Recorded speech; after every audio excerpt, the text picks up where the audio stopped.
അഗ്നിയുടെ മുന്നിൽ നിൽക്കുമ്പം അത് തീയാന്നും അത് പൊള്ളുമെന്നുള്ള ഒരു ബോധത്തോട് നിൽക്കുന്നത് പോലെ, കരണ്ടിൻ്റെ അടുക്കൽ നിന്ന് എന്തെങ്കിലും ചെയ്യുമ്പോൾ അത് കരണ്ട് അടിക്കും എന്നുള്ള ബോധത്തോട് നിൽക്കുന്നത് പോലെ, ഇപ്പോൾ ഉപാസന ചെയ്യുന്നവരോട് പറയുന്ന കാര്യമുണ്ട്.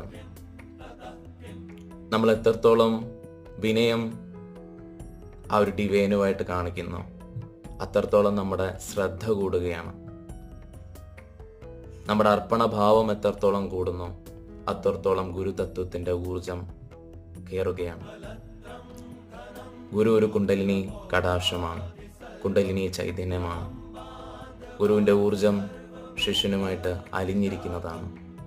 അതുകൊണ്ടാണ് പറഞ്ഞത് പലതരത്തിലെ ബന്ധങ്ങളുണ്ടാവും, എന്നാൽ ഏറ്റവും മഹത്തേറിയ ഒരു ബന്ധമാണ് ഗുരു ശിഷ്യ ബന്ധം എന്ന് പറയുന്നത്.